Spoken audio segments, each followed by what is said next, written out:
Bonjour à toutes et tous, dans cette courte vidéo, j'aimerais répondre à une question qui revient assez souvent et qui est la suivante. Comment transformer un fichier stéréo en fichier mono dans Logic?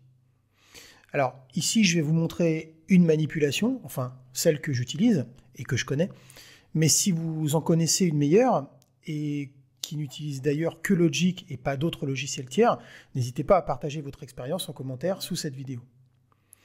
Ici, nous avons un fichier stéréo. On peut déduire cette information grâce à l'icône qui représente ici deux cercles côte à côte. Pour transformer ce dernier en fichier mono, il va falloir, dans un premier temps, basculer le mode de canal juste ici de stéréo. On voit d'ailleurs que, une fois de plus, on a l'icône avec les deux cercles côte à côte, en mono en cliquant tout simplement dessus, comme ceci.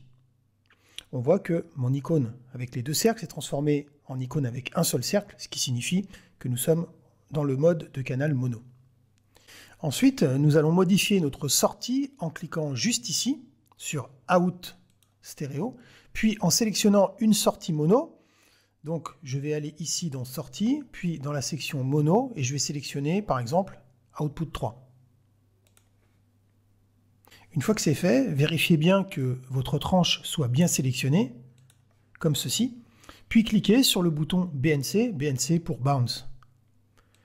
Dans la fenêtre qui apparaît, vous pourrez ajuster vos préférences de bounce. Ici, pour l'exemple, je laisse tout par défaut. Je valide en appuyant sur le bouton OK. Ici, je donne un nom à mon fichier. Je vais laisser le nom de fichier par défaut. Je vais le mettre sur le bureau et je clique sur le bouton Bounce. Pour retrouver mon fichier, il suffira d'aller tout simplement dans mon navigateur de fichiers en cliquant juste ici.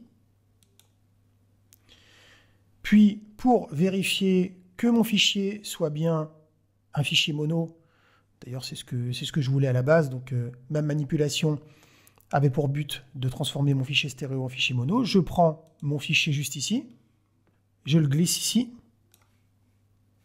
et en faisant un petit peu de place, on s'aperçoit que mon fichier qui a été bouncé est bien un fichier mono, puisque ici, j'ai l'icône du simple cercle qui correspond au fichier mono. Voilà pour cette petite vidéo, j'espère qu'elle vous aura plu, et je vous dis à très bientôt pour un nouveau tuto.